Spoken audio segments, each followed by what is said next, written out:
શ્રી ગણેશાય નમઃ। મિત્રો, આપ જોઈ રહ્યા છો યુટ્યુબ ચેનલ ધાર્મિક વ્રતકથા। આપ સૌનું સ્વાગત છે। આજે છે ભાદરવા માસની સર્વપિતૃ અમાવસ્યા।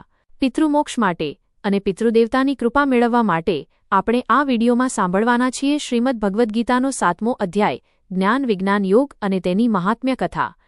જો આપને આ વિડીયો પસંદ આવે તો લાઇક અને શેર કરજો।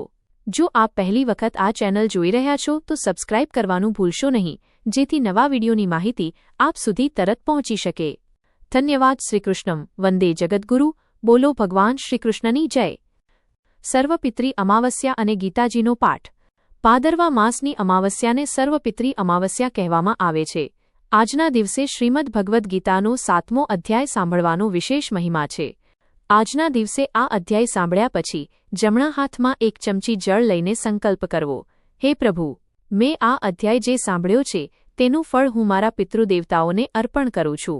આ પછી તે જળ જમીન પર છોડી દેવું। આ રીતે પિતૃઓને ફળ અર્પણ થાય છે અને પોતાના કલ્યાણ માટે પણ ઘરમાં સુખ શાંતિ પ્રાપ્ત થાય છે। ગીતાજીનું મહત્વ ઘણું છે, કારણ કે તે ભગવાન શ્રીકૃષ્ણની પરમ પવિત્ર વાણી છે। પીપળા નીચે બેસીને કે તીર્થસ્થળોમાં જઈને પણ આ પાઠ કરી શકાય છે। વાંચવાથી કે સાંભળવાથી પણ પુણ્ય મળે છે। અધ્યાય 7 જ્ઞાન વિજ્ઞાન યોગ। સારાંશ। ભગવાન શ્રીકૃષ્ણ અર્જુનને કહે છે, હે પાર્થ, જે ભક્ત અનન્ય પ્રેમથી મારેમાં મન લગાવે છે અને યોગમાં સ્થિર થાય છે તે મને સાચી રીતે ઓળખી શકે છે। હજારો મનુષ્યમાંથી કોઈક જ મને પામવા પ્રયત્ન કરે છે અને હજારો પ્રયત્ન કરનારમાંથી કોઈક જ સાચા અર્થમાં મને ઓળખી શકે છે। પૃથ્વી, જળ, અગ્નિ, વાયુ, આકાશ, મન, બુદ્ધિ અને અહંકાર માઇનસ આ 8 મારી અપરા પ્રકૃતિ છે। તેની બહાર જીવરૂપ પરા પ્રકૃતિ પણ છે। સમગ્ર જગતનું સર્જન અને લય હું જ કરું છું। હું જ સૌનું મૂળ કારણ છું। જળમાં રસ છું, ચંદ્ર સૂર્યમાં પ્રકાશ છું, વેદોમાં ઓમકાર છું, આકાશમાં શબ્દ છું અને પુરુષોમાં પુરુષત્વ છું। હું પૃથ્વીની પવિત્ર ગંધ છું, અગ્નિમાં તેજ છું, તમામ જીવોમાં જીવન છું અને તપસ્વીઓનું તપ પણ હું જ છું। હું બુદ્ધિમાનોની બુદ્ધિ છું, તેજસ્વીઓનું તેજ છું, બળવાનનો નિઃસ્વાર્થ બળ છું અને ધર્મને અનુરૂપ કામ પણ હું જ છું। સત્વ, રજસ અને તમસ આ ત્રણેય ગુણો મારાથી જ ઉદ્ભવતા હોય છે, છતાં હકીકતમાં હું તેમનાથી પર છું। મારી માયા ત્રિગુણમય હોવાથી તેને પાર કરવી ખૂબ મુશ્કેલ છે, પરંતુ જે ભક્ત મને નિરંતર ભજે છે તેઓ આ સંસાર સાગર પાર કરી શકે છે। અજ્ઞાનવશ, દૂષિત કર્મવાળા અને અહંકારી લોકો મને ભજતા નથી। 4 પ્રકારના ભક્તો મને ભજે છે। 1. આર્ત, સંકટમાંથી મુક્તિ ઇચ્છનાર। 2. અર્થાર્થી, દુન્યવી પદાર્થો ઇચ્છનાર। 3. જિજ્ઞાસુ, જ્ઞાન મેળવવા ઇચ્છનાર। 4. જ્ઞાની, મને તત્વથી ઓળખનાર। એમાંથી સર્વશ્રેષ્ઠ જ્ઞાની ભક્ત છે, કારણ કે તે મને તત્વથી ઓળખે છે। એવો ભક્ત મને ખૂબ પ્રિય છે અને હું તેને અત્યંત પ્રિય છું। આ રીતે શ્રીમદ ભગવદ્ ગીતાનો 7મો અધ્યાય સાંભળવાથી પિતૃદેવતાઓની કૃપા મળે છે અને પોતાનું કલ્યાણ પણ થાય છે। બોલો ભગવાન શ્રીકૃષ્ણની જય। શ્રીમદ ભગવદ્ ગીતા અધ્યાય 7 જ્ઞાન વિજ્ઞાન યોગ। અંતિમ ભાગ। ભગવાન શ્રીકૃષ્ણ અર્જુનને કહે છે, હે પાર્થ, જે જ્ઞાની ભક્ત મન અને બુદ્ધિ મારામાં રાખે છે તે અતિ ઉત્તમ ગતિ સ્વરૂપે મારી સાથે એકરૂપ થઈ જાય છે। ઘણા જન્મો પછી જ્યારે મનુષ્ય તત્વજ્ઞાન પામે છે ત્યારે તે સમજે છે કે સર્વકાય વાસુદેવ જ છે। આવા મહાત્મા ખૂબ દુર્લભ હોય છે। અમુક લોકો ભોગોની કામના વડે જ્ઞાન ગુમાવી દે છે। તેઓ પોતાના સ્વભાવથી પ્રેરાઈને વિવિધ નિયમો ધારણ કરે છે અને અન્ય દેવતાઓની ઉપાસના કરે છે।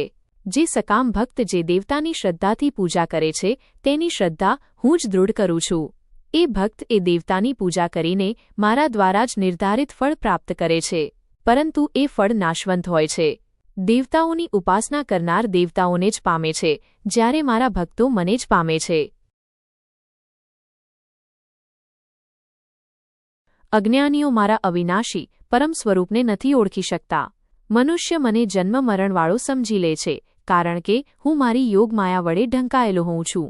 હું પૂર્વે, વર્તમાનમાં અને ભવિષ્યમાં થતા સર્વ પ્રાણીઓને જાણું છું, પરંતુ જે લોકોમાં શ્રદ્ધા નથી તેઓ મને જાણી શકતા નથી।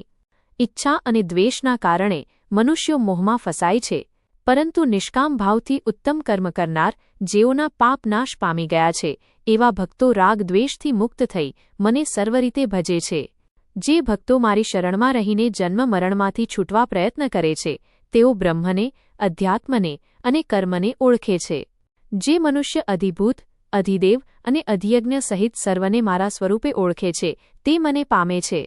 આ રીતે ભગવાન શ્રીકૃષ્ણ અને અર્જુનના સંવાદરૂપ 7મો અધ્યાય જ્ઞાન વિજ્ઞાન યોગ પૂર્ણ થાય છે. ઓમ પરમાત્મને નમઃ. 7મા અધ્યાયનું મહાત્મ્ય -1 કથા. મિત્રો, આપણે હવે સાંભળીએ છીએ 7મા અધ્યાયના પાઠના મહાત્મ્ય વિશેની સુંદર કથા. એક વખત પાટલીપુત્ર નામના નગરમાં શંકુકર્ણ નામનો એક બ્રાહ્મણ રહેતો હતો.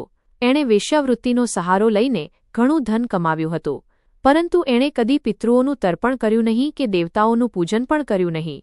એ માત્ર ધન એકત્ર કરવા રાજાઓને જમણ આપતો રહેતો. સમય જતાં એ બ્રાહ્મણે પોતાનું ચોથું લગ્ન કરવાનું નક્કી કર્યું. તે પોતાના પુત્રો અને સગા સંબંધીઓ સાથે યાત્રા કરવા નીકળ્યો.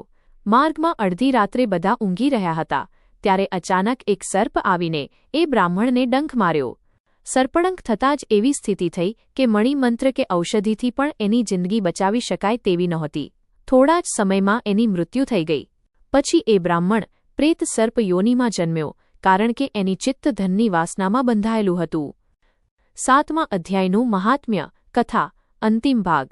શંકુકર્ણ બ્રાહ્મણ, જે સર્પયોનિમાં જન્મ્યો હતો, એણે એક દિવસ પોતાના પુત્રોને સ્વપ્નમાં દર્શન આપીને કહ્યું, મેં ઘરની બહાર કરોડો ધન દાંટી રાખ્યું છે. એ ધનની રક્ષા હું પોતે જ કરી રહ્યો છું. તમે આ ધન શોધીને મને મુક્ત કરો. સવારે પુત્રોએ એકબીજાને આ સ્વપ્નની વાત કહી.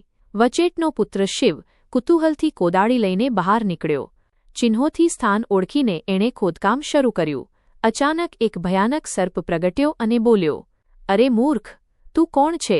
શા માટે ખોદી રહ્યો છે? કોણે તને મોકલ્યો છે? ત્યારે પુત્રે કહ્યું, પિતાજી, હું આપનો પુત્ર શિવ છું. રાત્રે જોયેલા સ્વપ્નના આધારે અહીં સુવર્ણ લેવા આવ્યો છું. આ સાંભળીને સર્પ હસ્યો અને બોલ્યો, જો તું મારો પુત્ર છે તો મને તુરંત બંધનમાંથી મુક્ત કર. હું મારા પૂર્વજન્મમાં દાંટેલા ધન માટે સર્પયોનિમાં જન્મ્યો છું. પુત્રે પૂછ્યું, પિતાજી, આપને મુક્તિ કેવી રીતે મળશે? નાગરૂપ પિતાએ કહ્યું, દીકરા, શ્રીમદ ભગવદ્ ગીતાનો 7મો અધ્યાય સિવાય મને કોઈ મુક્ત કરી શકશે નહીં. ન તીર્થ, ન દાન, ન તપ, ન યજ્ઞ, કશું જ નહીં. માત્ર આ 7મો અધ્યાય જ પ્રાણીઓના વૃદ્ધાવસ્થા, મૃત્યુ અને દુઃખને દૂર કરનાર છે. મારા શ્રાદ્ધના દિવસે કોઈ વિદ્વાન બ્રાહ્મણને આ અધ્યાયનો પાઠ કરાવજે અને તેને શ્રદ્ધાપૂર્વક ભોજન કરાવજે. તેમજ પોતાની શક્તિ અનુસાર બીજા બ્રાહ્મણોને પણ ભોજન કરાવજે. પુત્રોએ પિતાની આજ્ઞા મુજબ બધું કર્યું. ત્યારબાદ શંકુકર્ણએ સર્પ શરીર ત્યજીને દિવ્યદેહ ધારણ કર્યો અને પોતાનું બધું ધન પુત્રોને આપ્યું. પુત્રોએ એ ધનનો સદુપયોગ કર્યો. તેમણે વાવડી, કૂવા, પોખર, યજ્ઞ અને મંદિરો બનાવ્યા. તેમણે અન્નક્ષેત્ર પણ સ્થાપ્યું. તેઓ નિત્ય 7મા અધ્યાયનો પાઠ કરતા અને અંતે મોક્ષને પામ્યા. આ રીતે ગીતાના 7મા અધ્યાયના મહાત્મ્યનું વર્ણન કરવામાં આવ્યું છે. જે મનુષ્ય આ અધ્યાયને શ્રદ્ધાપૂર્વક સાંભળે છે, તે બધા પાપોથી મુક્ત થાય છે અને પિતૃઓને પણ મુક્તિ મળે છે. બોલો ભગવાન શ્રીકૃષ્ણની જય. શ્રીકૃષ્ણમ વંદે જગદ્ગુરુ. જય મિત્રો, મને સાંભળવા માટે ધન્યવાદ. આપ સૌને મારા જય શ્રીકૃષ્ણ. રાધે રાધે.